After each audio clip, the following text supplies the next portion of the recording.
चाहिँ आज छु यो सिसाघारीको कटारदेखि माथि चाहिँ रहेको सिसाघारीको सिमसार भन्ने पार्कमा छु। अनि अब हामी चाहिँ यहाँ आएर यहाँ बोट गर्न लागेको छौँ। यो चाहिँ यहाँ यस्तो रहेछ पोखरी के भन्छ ताल रहेछ होइन। अनि यहाँ चाहिँ अब मैले बोट गर्न लागेको छु। के कस्तो हुनेछ हेरेर तपाईँहरूले साथ दिनु होला।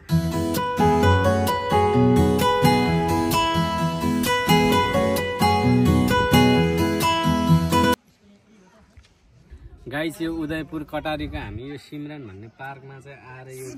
सिमसार भन्ने पार्कमा चाहिँ आएर हामी यो के भन्छ यो पोखरीलाई अवलोकन गर्दै हामी चाहिँ यो ठुलो जङ्गलमा चाहिँ विभिन्न जनावरहरूलाई हेर्दै यहाँ संरक्षण गरेको जनावरलाई हेर्दै मान्छेहरू देख्दा पनि नभाग्ने खालको जनावरहरू रहेछ। यहाँ कोही मूर्ति छ, कोही साँच्चीकै पनि छ, त्यो चाहिँ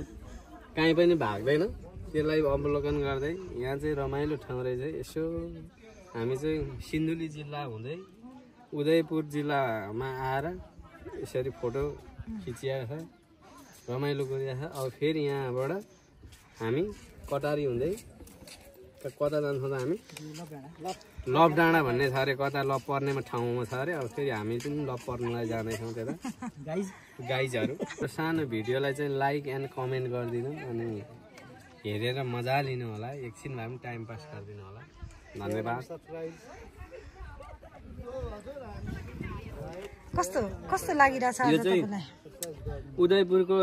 हेलिकप्टर भन्दा डेन्जर अटो छ, भट्टा टट्टा टट्टा टट्टा गर्छ। 24 आवर सवारी हामी जत्रै मोटे मान्छे चढ्यो भने पम्प चढै होला जस्तो छ। नाचिदिनु गीत बज्यो गाइस। तामाङ सेलो पनि बजिरहेको छ।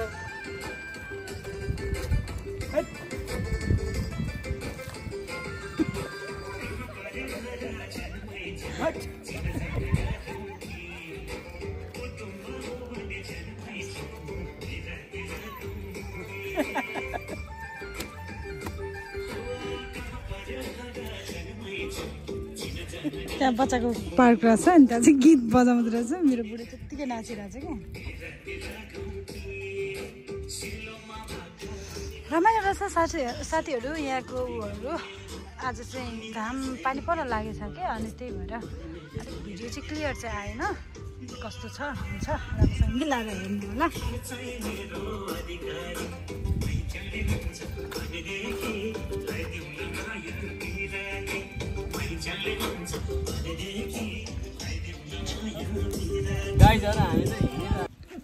अब यति टाढा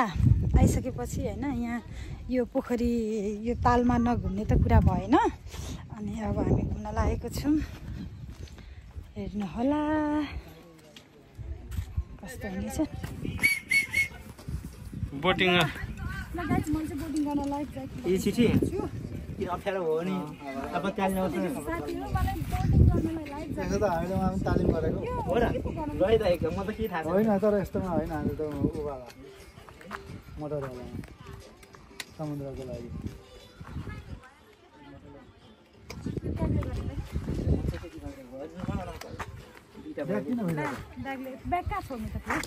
ल गाइस, अब हामी चाहिँ बोटिङ गर्न लागेको यहाँ योमा चाहिँ तालमा चाहिँ।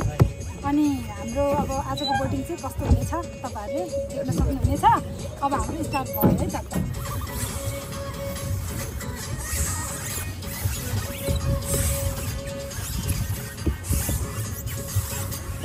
कता हिँडेको बिजुली बालेर पट भएर छोड जानु पर्छ। गलेको अवस्था त्यहाँ घुमाउनु अलिक पर्छ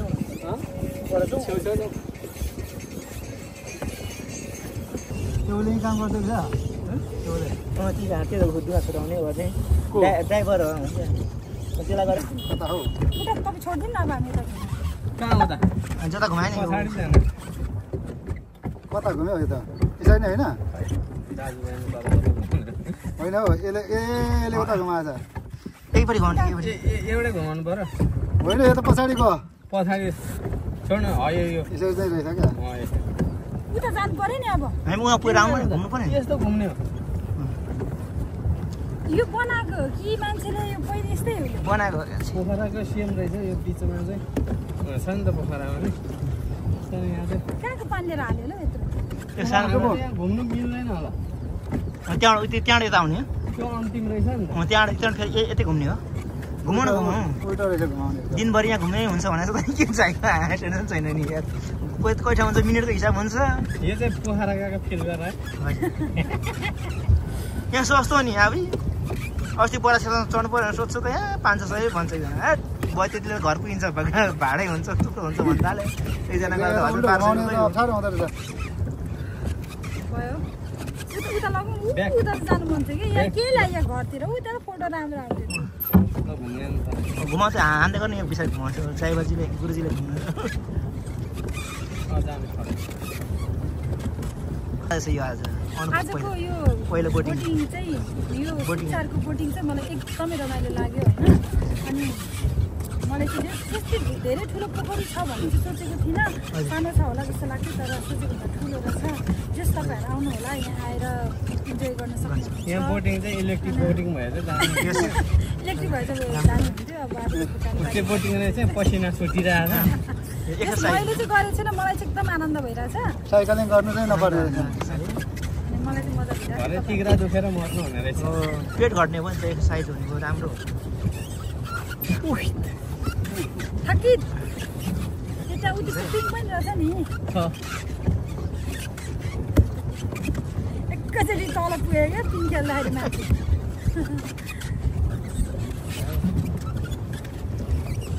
घर नजिकै हुनेहरू हाम्रोतिरबाट चाहिँ अब घुम्नलाई मुड फ्रेस गर्नलाई चाहिँ आउनलाई एकदमै रमाइलो पानी सफा होइन पानी एकदम सफा रमाइलो लाग्छ आउनु होला तपाईँहरू पनि सिमसारमा नआउनुहुनेहरू होला छेउ जाँदैछौँ हाम्रो पाइलट चाहिँ उहाँ छेउ जाँदैछ प्रताप भाइ प्रतापसँग उहाँको हाई कमान्डमा हामी चलिरहेका छौँ उहाँले जहाँ लानुहुन्छ बोर्ड भनेको अर्को बोर्ड परेछ पाइडल बोर्डमा चाहिँ एकदम पसिना छुटाउने रहेछ तपाईँ अनुभव भनिदिनुहोस् अझै के छ अरू अनुभव के भन्छ अरे चलाउँदाखेरि कस्तो अनुभव भइरहेको छ थकियो यही जानुमा तपाईँको अनुभवमा मैले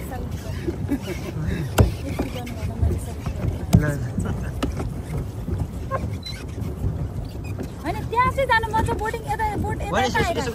छेउछेउ लानु होला छेउछेउबाट जाने बिचमा लाने हो उता जाउँ न आउनु छेउछेउ यस्तो त हुन्छ कि यस्तो हुन्छ कि यस्तो बिचमा लैजाउँ न मान्छे फेबतालमा चाहिँ बिचमा लगेर फर्क्यौँ है बोटिङ यात्राको लागि ब्रेक पनि छ टाइटानिक जहाज ठोकिएर दुर्घटना हो फेरि यहाँ सिमसारमा त्यस्तो हुँदैन यो उपल जाउँ जाने हो त जाउँ न अब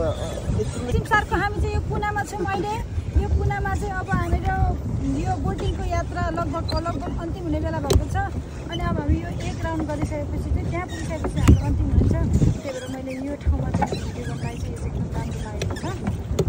यहाँ छ यो पानी संविधान जलेर मर्ने भयो चिया संविधान जलेर मर्ने हो किन ढुङ्गा दिएपछि यो सालकोरू देख्न सक्नुहुनेछ सालकोरूको ठोकिन्छ भने कि नहुने के भन्नु फर्किनु दाइ कस्तो छ त हजुरलाई यो चलाउनुमा कस्तो मजा आइरहेछ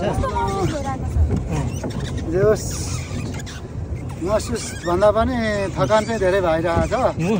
हल्का गर्मी पनि भएको छ 12-2 बजे घाम पर्यो जाडो मौसममा हो भने चाहिँ ठिक हुने रहेछ जे होस् रमाइलो छ नयाँ नयाँ अनुभव जिन्दगीमा पहिलोचोटि पाइटल बोर्डिङ यसरी मार्नु हुँदो रहेछ उहाँहरूले पानी झार्नु नयाँ नयाँ अनुभव जे होस् रमाइलो लागेको छ आजको शिवरात्रिको अवसर पारेर हामी संसारमा आएको थियौँ हामी आज फ्यामिली सबै मिलेर घुमघाम कार्यक्रम थियो अनि घुम्दै घुम्दै आज सिमसार आइपुग्यो अनि यो सिमसारको